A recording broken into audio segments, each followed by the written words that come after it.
ஹெல்த்தியான ஆட்டு குடல் குழம்பு எப்படி ஈஸியாக செய்யலான்னு பார்க்கலாம். இதுக்கு வந்து குடல் வாங்கிட்டு வந்து நல்லா வாஷ் பண்ணி எடுத்துக்கோங்க. அதுக்கப்புறம் இந்த மாதிரி எண்ணெய் சட்டிலாம் நல்லா வதக்கிக்கோங்க. இந்த மாதிரி வதக்கும் போது அதுலேருந்து வேஸ்ட் வாட்டர்லாம் வரும். இது நல்லா 4 டைம் வாஷ் பண்ணிவிட்டு நம்ம இதை வந்து குக்கரில் வேக வைக்க வேண்டியதான். இப்போ எல்லா குடலையும் குக்கரில் போட்டுட்டு நம்ம இதில் மசாலா ஆட் பண்ண போகிறோம். இந்த மாதிரி செய்கிறப்ப நம்ம டேஸ்டியான குடல் கறி வந்து நமக்கு கிடைக்கும். வாஷ் பண்ணுறது ஒரு டைம் வாஷ் பண்ணிட்டு நம்ம வந்து எண்ணெய் சட்டியில் இந்த மாதிரி கிண்டும் போது அதோட வேஸ்ட்லாம் வந்து அந்த தண்ணியிலே வந்துடும். தேவையான அளவு கடலப்பருப்பு போட்டுக்கோங்க. அப்புறம் கடாயில் எண்ணெய் ஊற்றி பட்டை, சோம்பு, இலை, பெருஞ்சீரகத்தூள் இதெல்லாம் போட்டு நல்லா தாளிச்சிக்கோங்க. அதுக்கப்புறம் வெங்காயம், தக்காளி, பச்சை மிளகாய் இதெல்லாம் நல்லா வதக்கினதுக்கப்புறம் தேவையான மசாலா ஆட் பண்ணிக்குவோம்.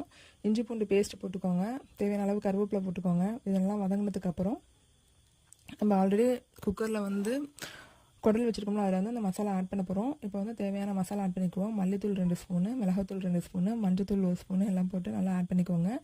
இப்போ வந்து இந்த குடலில் இந்த மசாலாவை மிக்ஸ் பண்ணதுக்கப்புறம் நம்ம இதை வந்து குக்கரில் 5 விசில் விட்டிங்கன்னா குடல் குழம்பு வந்து ரெடி ஆயிரும். ரொம்ப ஹெல்த்தியானது. ஆட்டு கறியை விட அதோட குடல் வந்து ரொம்ப ஹெல்த்தியானது. வீட்டில் எல்லாம் செஞ்சு பார்த்துட்டு எப்படி இருக்குன்னு சொல்லுங்கள். தேவையான அளவு உப்பு போட்டுக்கலாம். இப்போ வந்து தேங்காய் பெருஞ்சீரகம் பேஸ்ட் எல்லாம் அரைச்சி ஊற்றிக்கோங்க. உங்களுக்கு குழம்பு எந்த அளவு வேணுமோ அந்தளவு தண்ணி ஊற்றிட்டு குக்கரில் வந்து 4 விசில் விட்டிங்கன்னா குடல் குழம்பு ரெடி ஆயிரும். மல்லித்தலை வந்து தேவையான அளவு போட்டுக்கோங்க. இப்போ ஹெல்த்தியான குடல் குழம்பு வந்து ரெடி ஆகிட்டுருக்கு. வீடியோ பிடிச்சிருந்தா லைக் பண்ணி சப்ஸ்கிரைப் பண்ணுங்கள்.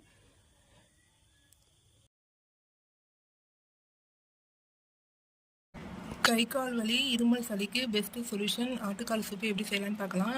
இதுக்கு வந்து கால் வாங்கிட்டு வந்து இந்த மாதிரி கட் பண்ணி வச்சுக்கோங்க. அது வந்து கல்லால் நசுக்குனிங்கன்னா இந்த மாதிரி பீஸ் ஆகும். கல்லால் நசுக்கிறதுக்கப்புறம் ஒரு குக்கரில் காலை போட்டுட்டு அதுக்கப்புறம் தண்ணி தேவையான அளவு ஆட் பண்ணிக்கோங்க. அதுக்கப்புறம் சின்ன வெங்காயம் ஆட் பண்ணிக்கோங்க. தக்காளி ஆட் பண்ணிக்கோங்க. தேவையான அளவு உப்பு போட்டுக்கோங்க. இஞ்சி பூண்டு பேஸ்ட்டு போட்டுக்கோங்க. தேவைப்பட்டால் மிளகு ஜீரகத்தூளும் இதில் போட்டுக்கோங்க.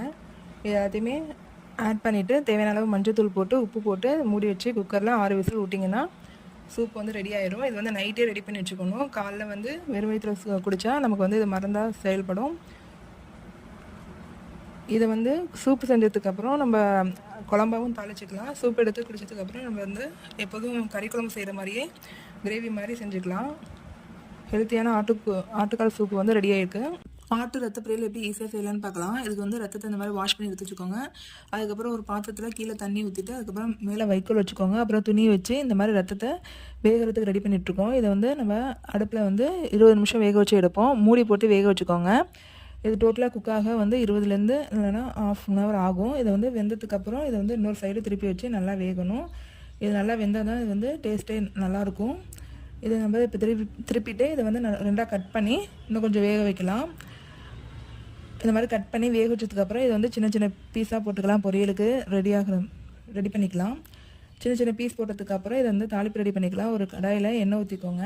அதுக்கப்புறம் சோம்பு போட்டு தாளிச்சிக்கோங்க. வெங்காயம், தக்காளி, பச்சை மிளகாய், கருவேப்பிலை இதெல்லாம் போட்டு நல்லா வதக்கினதுக்கப்புறம் இதுக்கு தேவையான மசாலா ஆட் பண்ணுவோம். இது நல்லா ஃப்ரை ஆகட்டும். இதுக்கப்புறம் மிளகாத்தூள், மஞ்சத்தூள், உப்பு இது நல்லா போட்டு நல்லா ஃப்ரை பண்ணிக்கோங்க. அதுக்கப்புறம் தேங்காய், சோம்பு அரைச்ச பேஸ்ட்டை வந்து இதில் ஆட் பண்ணிக்குவோம். இதுவும் நல்லா ஆட் பண்ணதுக்கப்புறம் தேவையான அளவு உப்பு போட்டு ஒரு கொதி வர வரைக்கும் நல்லா வெயிட் பண்ணுங்கள். இது குழம்பு மாதிரி தான் இருக்கும். அதுக்கப்புறம் வந்து இதை வந்து ரத்தத்தோடு சேர்த்து வேக வைக்கும்போது அந்த டேஸ்ட்டில் வந்து அது வந்து பொரியலாம் நம்ம ட்ரை ஆயிரும். இந்த மாதிரி கிண்டிட்டு இது ஒரு 10 நிமிஷம் அப்படியே வேக வைப்போம். இந்த மாதிரி ஹெல்த்தியான ஆட்டு ரத்த பொரியல் ரெடி ஆகிட்டு. வீடியோ பிடிச்சிருந்தா லைக் பண்ணி சப்ஸ்கிரைப் பண்ணுங்கள். தேங்க்யூ.